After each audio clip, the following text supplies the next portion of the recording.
Bonsoir à tous. Son aventure est loin d'être ambiguë sur le chemin de la littérature. 2 ouvrages et même un pour photographier l'éternité. L'aventure ambiguë de Cheikh Hamidou Kane reste un classique. Mais pourquoi? Parce que c'est l'histoire qui découle, la colonisation, l'identité. Derrière cette histoire, l'homme est un gardien du temple. Un grand Cheikh Hamidou Kane pour relater un petit Samba Diallo, toute l'histoire de ce grand homme retracée dans cet ouvrage. Sillage d'homme, Cheikh Hamidou Kane, l'inoubliable étincelle de l'être. Mais pas seulement, nous allons parler également du deuxième ouvrage de notre invité. Il s'agit de Mariama Samba Baldé. Un plaisir de l'accueillir et de discuter avec vous, Mariama Samba Baldé. Bienvenue dans cette émission. Eh ben, merci, je suis très contente d'être là. Je suis votre travail que je trouve magnifique et je vous félicite vraiment et je vous dis un grand merci de créer cet espace, ce temps qui nous coupe du brouhaha ambiant qui a tendance à nous décaler de l'essentiel et on a besoin d'espace comme ça. Ce qui est magnifique aussi, c'est cet ouvrage, mais surtout la forme également qui est équivalente au fond. Pourquoi ce choix de parler de Cheikh Hamidou Kane avec ce format-là? En fait, j'aime bien les formats allongés, que ça soit vertical ou horizontal. Et je voulais que ça soit Cheikh Hamidou Kane qui inaugure la collection Sillage d'homme. Et je trouvais que cette forme horizontale et allongée était en résonance avec l'idée de sillage, de chemin. Si vous regardez, il y a un petit homme qui marche. Et voilà, c'était une façon de symboliser le chemin et l'homme en marche. Et pourquoi Cheikh Hamidou Kane pour démarrer? Alors, pourquoi Cheikh Hamidou Kane? J'ai envie de dire, c'est une longue histoire, parce que j'ai eu au programme l'aventure ambiguë. Vous vous souvenez, à l'époque, c'était au programme en classe de seconde. Et ça a été un coup de foudre tout de suite. J'ai eu envie de rencontrer l'auteur, mais je me sentais très jeune et surtout, je craignais d'être trop intimidée. Et j'ai préféré attendre de gagner en maturité, de me cultiver davantage pour aller vers lui, pour le rencontrer. Oui, premier ouvrage de Cheikh Hamidou Kane publié en 1961, mais un ouvrage qui est toujours présent. Comment s'est fait cette rencontre? Interroger Cheikh Hamidou Kane est une chance qui n'est pas donnée à tout le monde. Je n'ai pas encore cette chance-là. Qu'avez-vous fait pour avoir cette chance-là de rencontrer l'homme et surtout de l'interroger pour qu'il se dévoile?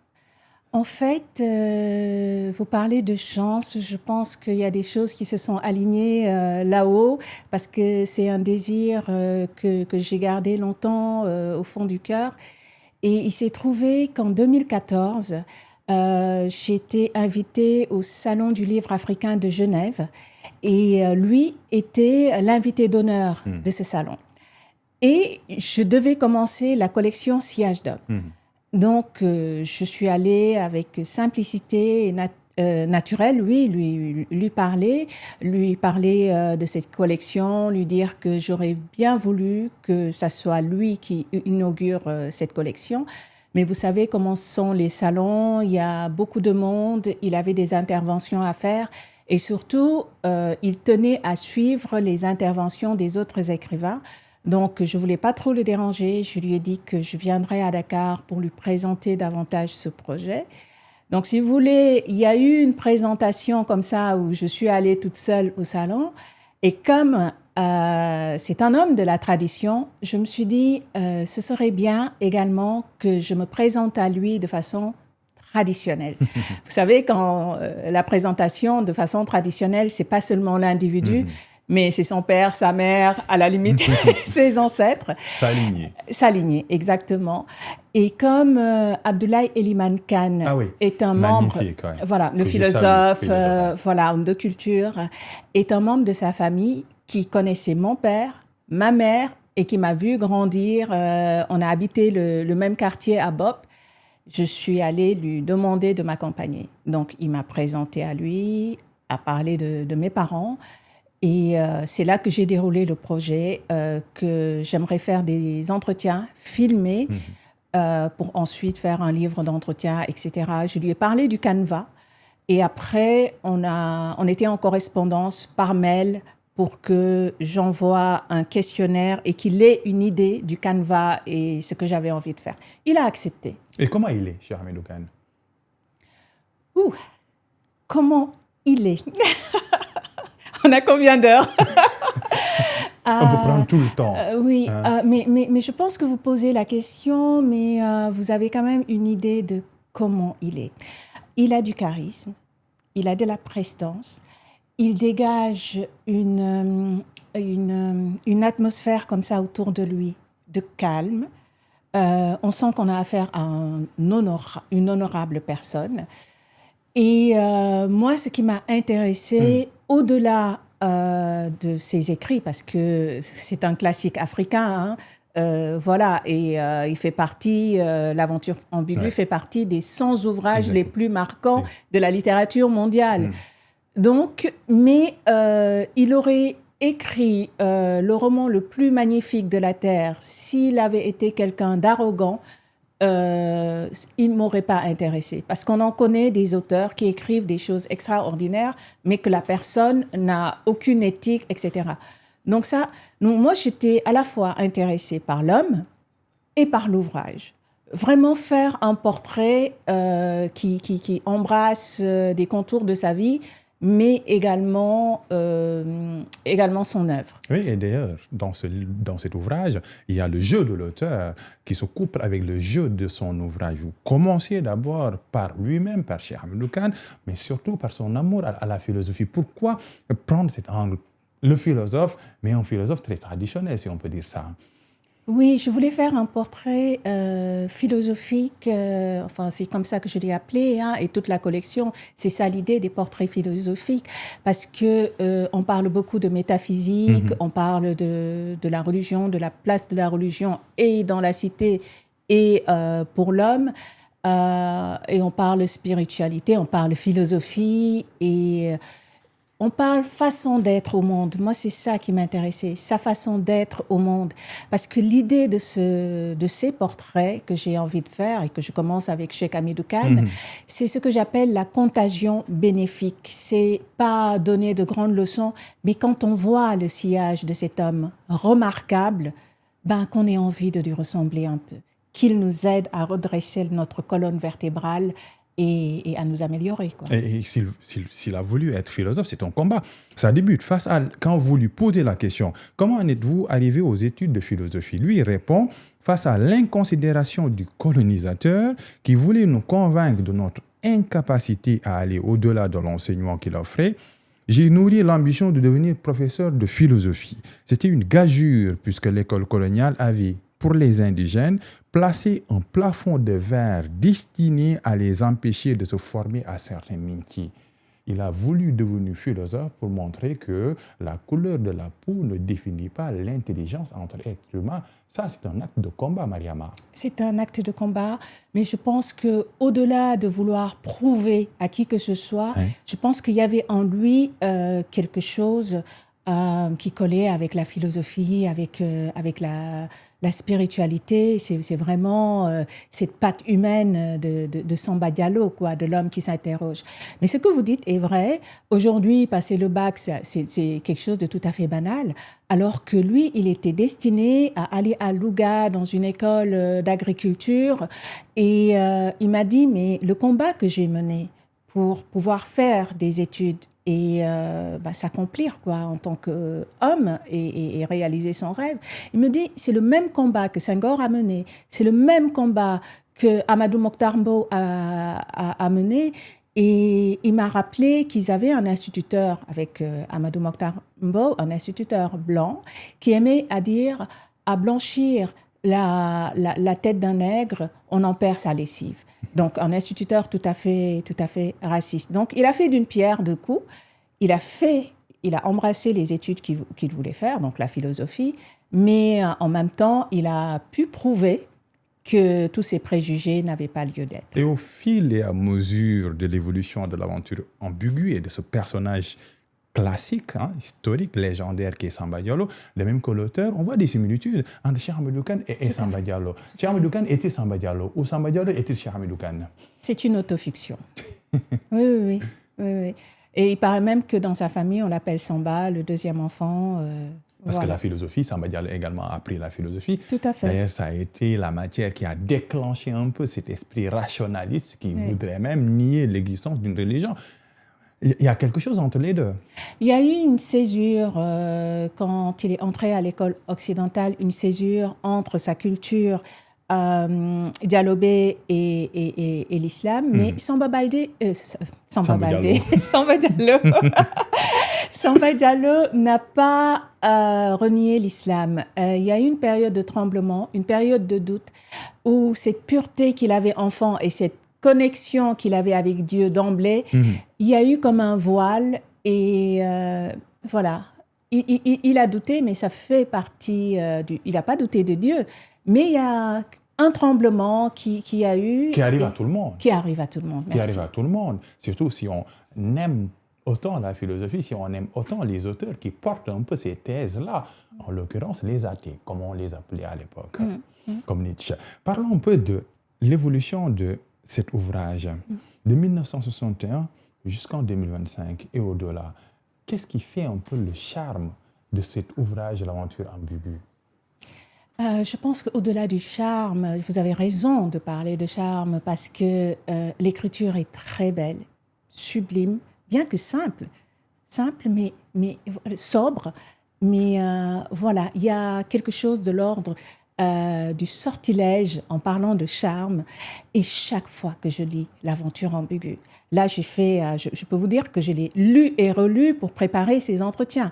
Mais aujourd'hui encore, quand je le relis, je découvre des choses qui ne m'avaient pas frappé d'emblée. Mais c'est extraordinaire. Mais tout le monde dit ça. C'est quelque chose de très dense. C'est comme la Joconde, au fait. De très riche. Par exemple, d'ici quelques jours, j'ai organisé un débat pour présenter le livre.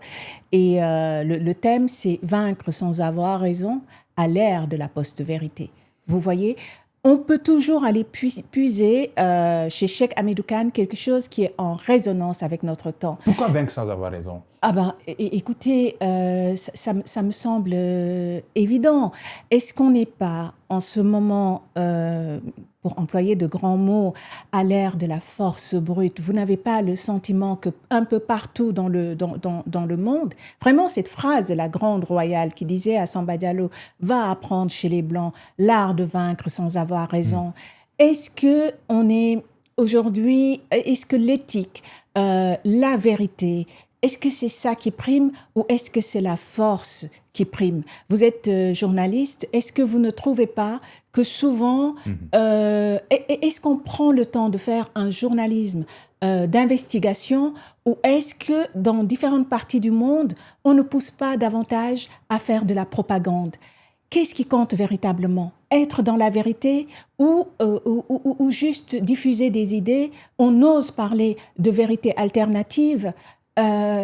C'est un monde absurde et kafkaïen avec aussi l'IA qui s'y met. On peut fabriquer des images, fabriquer des voix, etc. Où se situe la vérité?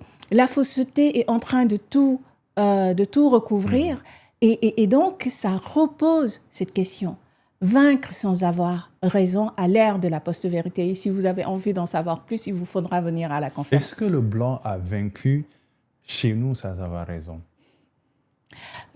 Si on voit l'esclavage et la colonisation, je vous renvoie à la question. Est-ce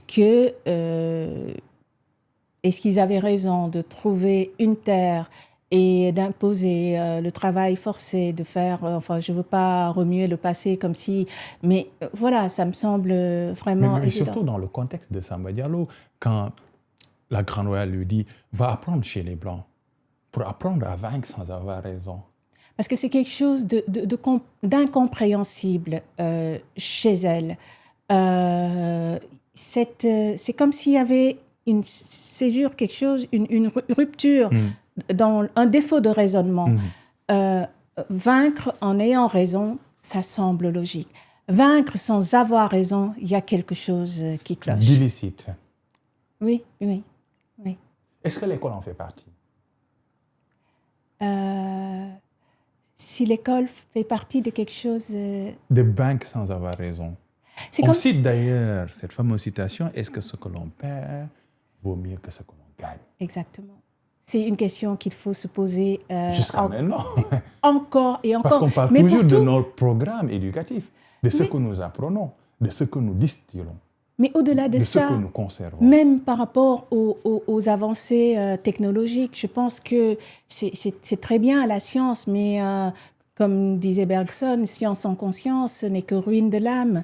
Donc s'il n'y a pas de garde-fou, on peut gagner, on peut, je veux dire, aller à la conquête des étoiles, mais s'il n'y a pas d'éthique, est-ce que ce que l'on gagne vaudra ce que l'on perd? C'est une question qu'il faudra se poser encore et encore. Et éthique dans le système éducatif, ce ne serait pas... l'école doit être éthique, non? C'est un espace d'éthique, non? En principe, oui. En principe, mais je pense que c'est également un espace de dialogue. Et ce qui fait défaut dans ce monde actuel, ce sont des voix autoritaires qui veulent taire. Voilà, c'est le manque de ce tissage, de cette conversation, de cette parole tissée, d'où peut émerger quelque chose de... Parce que même quand on n'est pas d'accord, on doit pouvoir encore se parler. Oui. La diversité fait le monde. La contradiction, elle est belle.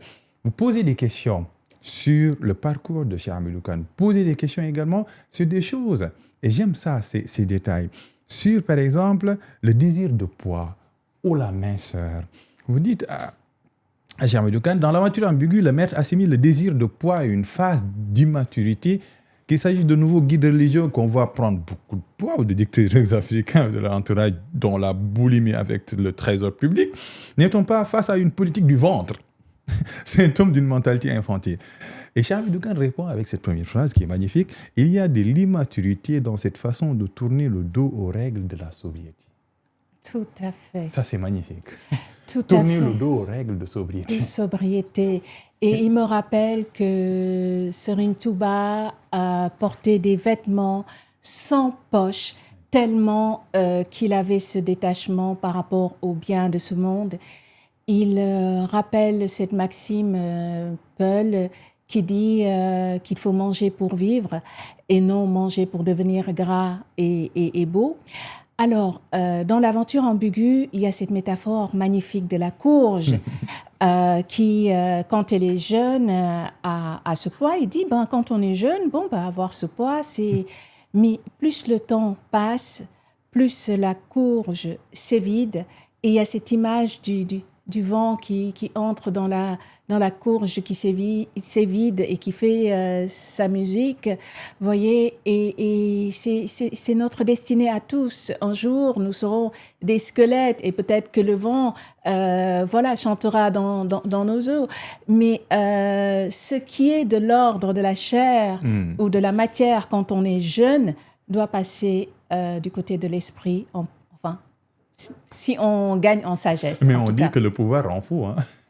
Ah, mais... Absolument fou. Hein? Écoutez, moi, j'ai fait ma thèse sur les représentations du dictateur africain. Alors, je me suis posé beaucoup de questions sur sur le poids, sur le fait d'amasser des fortunes au-delà de ce qu'on pourrait même transmettre, etc. Et la question de la finitude. Oui, ce sont des questions qui m'intéressent beaucoup. Et des questions existentielles dont tout le monde devrait poser. Il y a également Cheikh Hamidou Kane, mais ce qu'on appelle l'intertextualité, surtout avec des auteurs qui interviennent dans votre ouvrage. Un auteur que j'aime bien, c'est un peu Souleymane Bachir Diagne, qui a travaillé sur la philosophie du mouvement, de la philosophie d'Iqbal, sur la philosophie de la rencontre, que la vie est mouvement. Vous posez ça à Cheikh Hamidou Kane, mais on voit un peu ce que l'on dit, les esprits ont besoin des esprits. Cheikh Hamidou Kane parle de la même chose que Souleymane Bachir Diagne. Ça, c'est magique dans la philosophie du mouvement. Vous qui êtes en mouvement, perpétuel mouvement, de même que de votre ouvrage. Oui. Et, mais c'était important par rapport à l'islam. Et aux représentations ou dans certaines contrées du monde, ce qu'on fait de l'islam. On a bien vu, hein, et il a eu ce flair de représenter ce fanatique à travers le personnage du fou. Donc, il a pressenti cette folie liée au fanatisme religieux. Et donc, c'est important de remettre les pendules à l'heure. Et oui, s'inscrire dans le mouvement, qu'il s'agisse de la tradition ou qu'il s'agisse de la religion, ne pas être sur des formes figées et stéréotypées, mais on peut vivre les choses de la façon la plus noble, de la façon la plus profonde. Sobre. Sans avoir à agresser l'autre. Et c'est pas parce qu'on n'est pas d'accord que je vais dire que je vais te tuer, je vais t'assassiner parce que tu as dit quelque chose qui ne me plaît pas. Ou quand on pense que dans certaines régions du monde, les cheveux de la femme, je parle même pas des cheveux de la femme, mais la voix de la femme. Je parle pas du visage non plus de la femme, mais rien que la voix de la femme est quelque chose de prohibé. On se demande quel genre de religion c'est. Ça n'a rien à voir avec la façon dont Cheikh Hamidou Kane vit et conçoit l'islam. Parce qu'il y a la question du voile qui se pose ici et ailleurs. Hein? Il y a une question très tranchante que vous posez à Cheikh Hamidou Kane. Que pensez-vous d'une tenue comme la burqa? Personnellement, je ne l'approuve pas. Oui, voilà.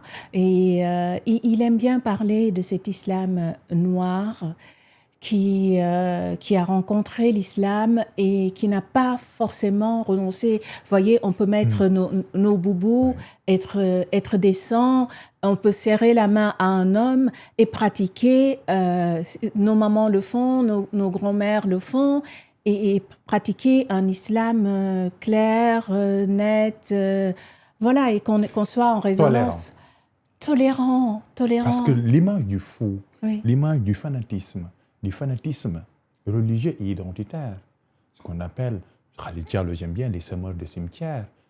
L'image qu'ils ont fait un peu de l'islam, c'est pas l'islam, c'est ceux qui interprètent malheureusement l'islam. Et vous parlez du fou, Cheikh Hamidou Kane parle du fou dans son ouvrage, et le fou, c'est le fanatique.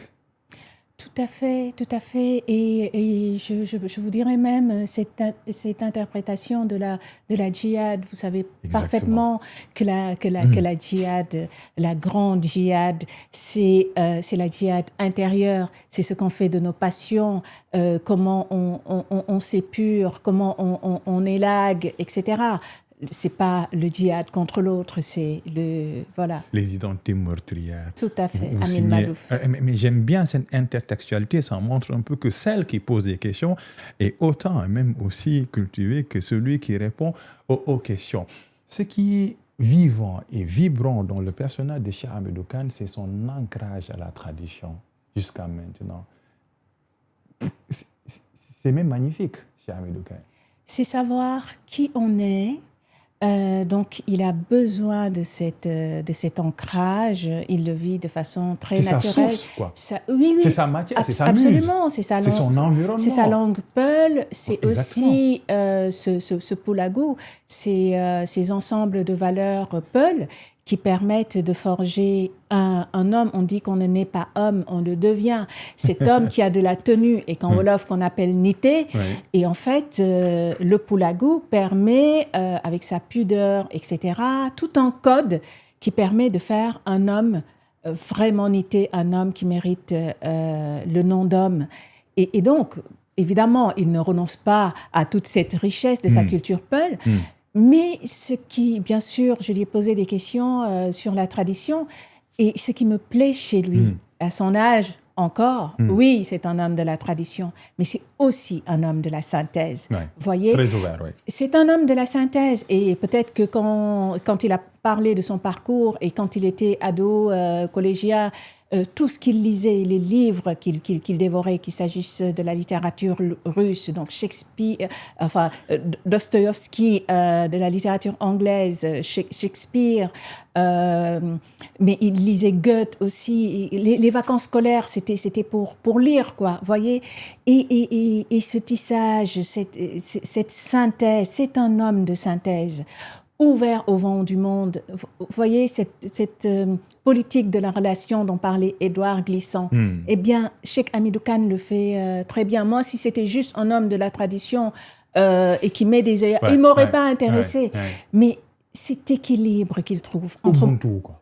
Exactement. Tout à fait. J'adore. Vous avez tout résumé avec ce mot Ubuntu. Et c'est ça qu'on doit être. Moi, je suis extrêmement malheureuse quand j'entends aujourd'hui, et je l'entends de plus en plus souvent au Sénégal, des gens qui ont envie de bien faire, hein, et qui vont dire, ouais, l'école, pourquoi on nous enseigne, je sais pas moi, Voltaire, Montesquieu, etc., au lieu de nous enseigner la pensée de nos grands marabouts, etc. Mais oui, bien sûr qu'il faut enseigner la pensée de Serigne Touba, de Mame Limamou Laye, de El Hadj Malick Sy, etc. On en a besoin. Il faut qu'on enseigne nos grands auteurs aussi, Amadou Hampâté-Bâ, Cheikh Anta Diop, etc. On en a besoin. Mais pourquoi l'Afrique va s'amputer de toute cette richesse qu'on pourrait avoir? Enfin, on a vécu la colonisation et l'esclavage. C'est vrai que c'était des épisodes douloureux. Et pourquoi on n'aurait pas l'intelligence, s'il y a des pépites qui sont dans les ruines de cette histoire douloureuse, de ramasser ces pépites et de se composer une identité riche qui fera que l'Afrique pourra être ce delta qui va abreuver le monde, et que l'Africain sera cet homme aux identités multiples, mais ça ne voudra pas dire qu'il sera fissuré, mais il peut être dans une joie, dans une jouissance et dans une culture qui fera que ce sera un exemple et de l'espoir pour le monde.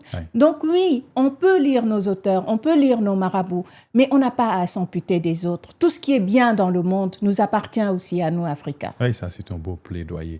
Il ne faut pas s'amputer même d'une langue. Une langue, c'est une richesse, et une langue est une culture. Les deux vont ensemble, et même plus. Abondance de biens ne nuit pas. Delafosse a été un ethnologue français qui a combattu l'esprit un peu de la civilisation blanche qui pensait que nous n'avions pas de civilisation. Léo Frobenius également l'a fait. Au Sénégal, on a Liliane Castelao qui a été, ce que Ibrahim Ali parlait un peu, de la mère porteuse de la littérature africaine. Donc tout n'est pas mauvais, tout n'est pas blanc, tout n'est pas noir, c'est la synthèse. Vous parlez d'étincelle, j'aime bien ce mot étincelle. L'étincelle, ça brille, c'est pas le feu qui détruit. Les mots sont bien choisis pour Cheikh Hamidou Kane. On retiendra quoi de cet homme? Il y a beaucoup à retenir de cet homme, et c'est un puits de science, c'est un grand érudit, et je pense qu'à chaque époque, on peut aller puiser dans sa pensée, mais en tout cas dans cette société de surconsommation, cette société où on peut se décaler de l'essentiel, Cheikh Hamidou Kane reste un phare. Et surtout, cette idée qu'on retrouve aussi dans les gardiens du temple, que l'Afrique, on a tout de suite parlé de l'histoire douloureuse de l'Afrique, mais que l'Afrique a été amputée, morcelée, et je pense qu'il partage cette idée du personnage d'Aba Mbaye dans Les Gardiens du Temple, qui revient à l'Égypte ancienne et qui dit que de la même manière que Isis a cousu le corps d'Osiris, assassiné par son frère Seth, pour le remembrer, la jeunesse africaine doit ressouder l'Afrique, remembrer l'Afrique, qu'il n'y a rien dans les sociétés traditionnelles qui nous pousse à nous entretuer ou à nous mépriser les uns les autres. Donc ça, je pense que ce sont des messages que la jeunesse africaine devrait méditer. Et le temps file vite. Lisez Sillage d'homme de Cheikh Hamidou Kane, l'inoubliable étincelle de l'être, mais Mariama Sama Baldé, ce n'est pas seulement l'écriture, c'est également la photo, le cliché. Deuxième ouvrage, Boubou hors cliché, de beaux clichés, un recueil de textes et de photographies. Le coup de foudre avec la photographie, c'est depuis quand? Très longtemps. Mon premier appareil photo, je l'ai eu à l'âge de 8 ans. Et c'est vrai que là, vous savez, photographier, l'étymologie de photographier, c'est écrire avec la lumière. C'est ça. Et j'ai trouvé fascinant, de toutes les façons, qui dit lumière, dit ombre. Donc, pouvoir capter les gens dans mon petit appareil photo et de visiter à la fois les zones d'ombre et de lumière, c'est quelque chose qui m'a fascinée depuis que j'étais toute petite. Et pourquoi photographier le boubou? Quelle symbolique derrière? Ah ben, j'avais besoin d'un prétexte esthétique. Vous savez, le boubou fait partie de notre vie. Oui. Si on m'avait dit un jour tu ferais un livre sur les boubous, je n'y ai jamais pensé. En fait, pendant la période que j'appelle l'ère Sarkozy, où on en a entendu des vertes Qui est actuellement et en des, prison. et des pas mûres. C'est drôle hein, qu'on parle de ça. Ouais. Sur l'homme africain, la France, vous l'aimez ou vous la quittez. Enfin, j'avais le sentiment, en fait, qu'il y avait une sorte de licence qui était donnée à la parole raciste. Donc, j'avais noté pas mal de choses. J'avais écrit des textes sur le racisme. Et j'étais gênée de les sortir parce que je me suis dit, on va dire, on nous bassine avec le racisme. Et puis, je me suis dit, mais qu'est-ce que je vais écrire de plus ou de mieux sur ce sujet que l'a fait Frantz Fanon ou Aimé Césaire, etc. Et surtout, et ça, c'est une obsession, quand j'entends quelque chose de laid, une insulte, etc., je me dis, si je réponds, il ne faut pas que je sois au même niveau que cette hideur ou que cette saleté. Voilà. On peut répondre, mais en étant élégant. Exactement. Voilà. Et quand j'ai vu ce député français qui se moquait de Ségolène Royal, qui était venu faire un voyage au Sénégal, et pour l'honorer, on lui avait offert un boubou qu'elle a revêtu. Et il y avait un article dans un journal avec cette photo et il rigolait à l'Assemblée nationale en disant « Voir Ségolène Royal en boubou, ça me rappelle ma femme de ménage ». Et je me suis dit, mais en fait, le racisme, comme le disait Frantz Fanon, c'est une affaire de corps. Et voir cette association entre corps et corps de métier, parce que c'est ça, hein, faut pas, tel corps n'a pas sa place à tel niveau politique. Dès qu'on devient quelqu'un de performant, même sur le plan sportif, voyez, les cris de singe, des jets de bananes à certains sportifs, c'est ne soyez pas performants. On les aurait pas insultés, on leur aurait pas jeté des bananes s'ils étaient des hommes de ménage dans des vestiaires, voyez. Mais chaque fois qu'on veut briser le plafond de verre, se hisser. Blaise Diagne l'a connu, le premier député noir à siéger, voilà, et à l'Assemblée nationale, au Palais Bourbon. Et on l'a caricaturé en singe, en zébu, etc. Et je me suis dit, cette association corps de métier, ou bien la tenue, le boubou peut rester femme de ménage, mais pas à... Je me suis dit, mais je vais photographier des personnes qui vont poser en boubou et chaque fois, je vais mettre leur métier, voilà, que ça soit hôtesse de l'air, architecte, tirailleur, etc. Jacqueline Scott, le moine, voilà. Traoré que j'ai vu, que et je les ai photographiés au Mali, au Sénégal, en France. Absat aussi. Voilà. Et j'aime bien quand j'ai tenu à démarrer cette série de portraits, il y en a 63, j'ai tenu à ouvrir avec les tirailleurs sénégalais qui posent dans leur boubou avec leur médaille. Je suis un peu coquine, hein, donc je me suis dit, ménage pour ménage, il y a une certaine époque, ils étaient bien heureux, ces Toubabs, de voir les tirailleurs sénégalais venir faire le ménage pour expulser, voilà, contre le nazisme. Vous voyez, ce type de ménage, ils en avaient bien besoin. Et tout est naturel. Regardez un peu ce cliché des femmes qui font la teinture. La teinture. C'est au Mali. Naturel. Je les ai photographiées au Mali. J'aime bien les photos parce qu'il n'y a rien d'artificiel. Tout est naturel. Hein? Voilà. Et surtout avec la couleur d'ébène qui est magnifique. Je suis tellement contente que vous ayez senti ça parce que j'ai dans mon casting, je n'ai pas pris des femmes qui se dépigmentaient la peau. Voilà. Et ça se voit.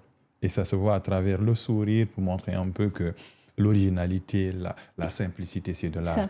Mais merci beaucoup pour ces ouvrages. Le temps file vite. On a fait presque 40 minutes. Boubou hors cliché, Mariama Samba, les recueils de textes et de photographies. Il y a Sillage d'hommes, il y a Hamidou Kane, l'inoubliable étincelle de l'être. Magnifiques ouvrages, hein, que ce soit dans le décor comme formel, que ce soit le fond.